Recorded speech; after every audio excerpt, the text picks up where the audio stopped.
What's good in the hood, YouTube? This is Crazy Samurai 71 here, bringing you another video. Today I'm bringing you a video on episode 3 of Uchuu Sentai Kyuranger. This episode is called The Man from the Desert Star. Now you may think to yourself, what is this about? Well, it introduces two characters. One we kind of saw in the preview from the last episode, but the other one we hadn't yet, although we've seen him in the opening sequences for the first 3 episodes already. And from now on, and just in general, he's going to be in the opening.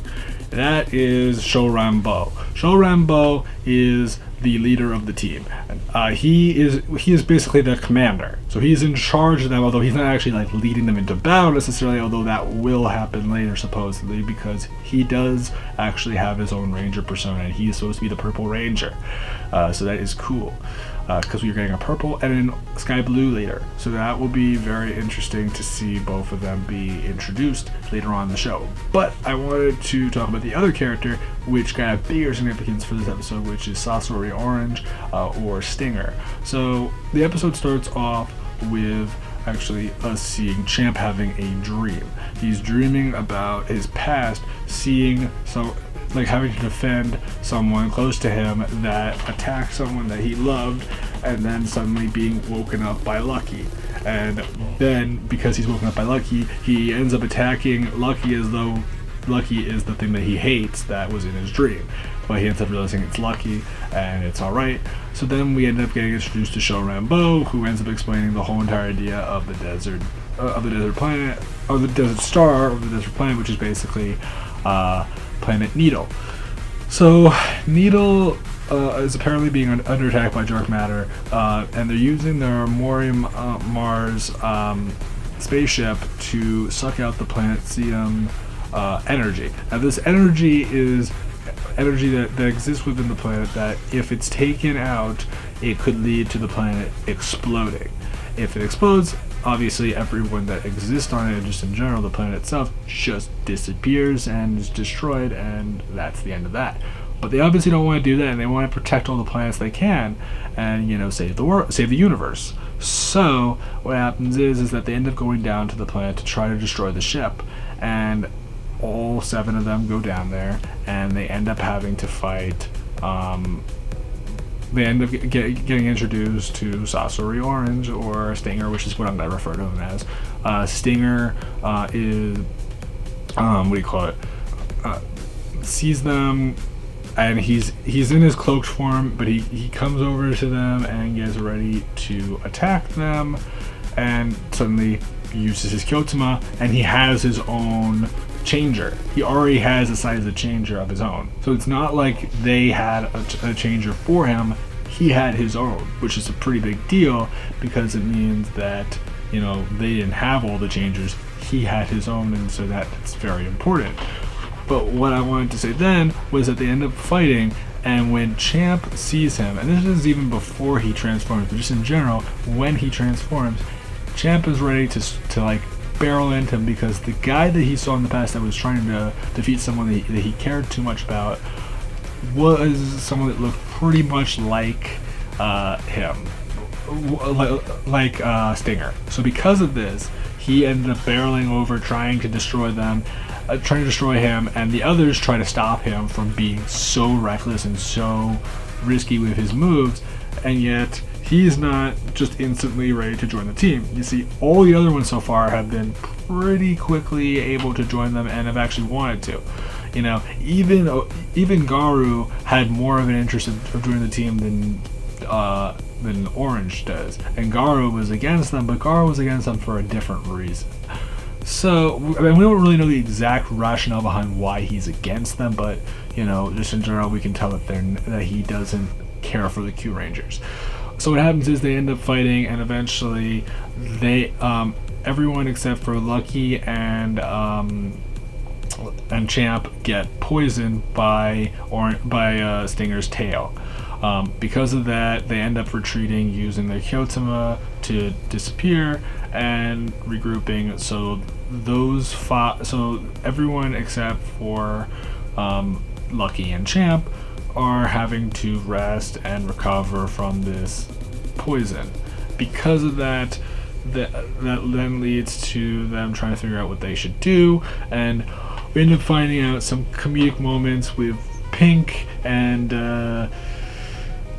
Show Rambo, where they're joking around, like Rambo's trying to figure out a way to figure out a way how to be addressed or whatever. He's like, oh, maybe I should be maybe they should say OQ, like as in like, because Q Ranger and all that, or like sir, or like I don't know, but it's just like different responses or whatever, and you're trying to figure it out, and like Raptor 283 is really just annoyed at him. He's like, can you take this seriously? And it's just very funny, and he's a very comedic kind of silly character. We haven't really seen him be like overly serious as much, but you can tell that he has like a serious side most likely, but also a kind of comedic side, which is kind of nice. I like that mix.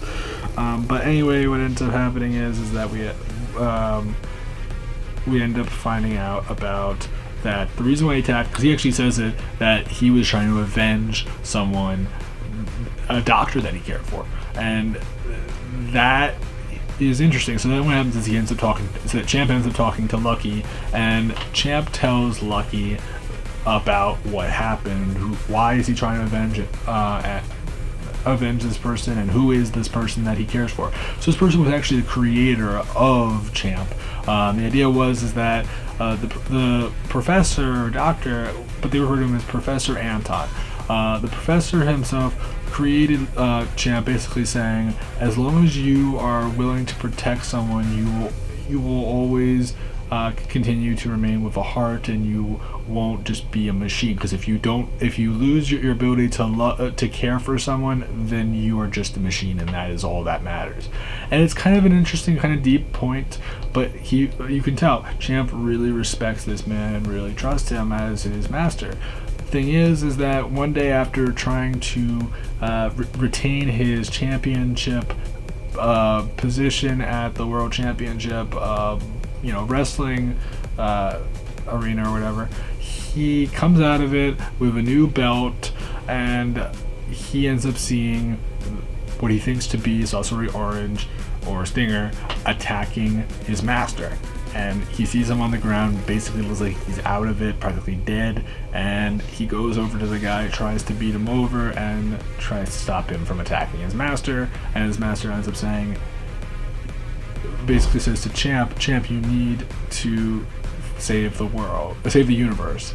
And after that, his master dies, and then he has to go about his way and try to save the world and become a hero. Now, obviously, we don't know much about his master. We don't know whether or not he has any connection to the Kyotama, or maybe he was the creator of them or anything like that. We don't know, but it could be interesting to see if that will be brought up in some way further out in the future. Obviously there is that vengeance aspect, but it'll be interesting to see whether or not this is true or not. But Lucky doesn't believe that this guy is could be the guy that he's talking about, and the reason why is because why would he have a Kyotama? And that's the point, because if you have a Kyotama, obviously they must have chosen you because you must be worth being a hero, being someone good, because that's the whole entire view of them, is that the Kyotama, as we learned during the previous episode, that they don't just choose someone because they're just a person. The Kyotama choose people based off of like how they are and how their spirits are, and their past, and just what makes sense based off of who they are and everything. And so because of that, we know that this is not like he's just saying that and that's the case. No. We know gold and silver didn't have it, but then when they showed that they could work together and showed that they could be a team and really respect each other and thrive well, that they gained their own Kyotama. In this case, we don't know his backstory, Orange, but I'm sure we'll learn in the next episode or so as far as what his backstory is, but it's important to note. Anyway, from there, what ends up happening is that we end up seeing, we end up seeing Aerodron talking to, he ends up talking to a group of his henchmen and talking to them about how, maybe it seems like not all the Kyurangers are friends with each other and are good. Maybe they're not all supporting they're not all against dark matter. So the whole entire idea there is that they're trying to maybe convince Stinger to actually join up with dark matter and become opponents of the Kyurangers, because clearly he's not a fan of them. He's not willingly going over to their side. So because of this, they want to figure out what they can do in that way, and they end up actually going to meet him and try to see if he would join up and fight the Kyurangers alongside them. But then what happens is that we end up seeing Champ, who ends up landing on the planet Needle and tries to fight Orange, and they both change to get at the same time, and that was really cool when we saw that, because we got to see them morph and go at it, and Lucky tries to stop him and basically say, like, you know, is this right? Are you sure? And he ends up explaining this whole idea of how, like, why would he be chosen for a Kyotama if he wasn't someone that was worth being a hero or being someone that would join the team or whatever. And clearly, you know, that brings up that question, is this the same person or not? Now, it looks like it is, and it's pretty likely it is, but then again, he comes from his own constellation planet, like galaxy or whatever, so there is that chance. But anyway, what ends up happening is that they end up fighting, and eventually we end up seeing his weapon, which he gets a spear, by the way, Orange, and eventually what happens is that Red gets to show off a new Kyotama.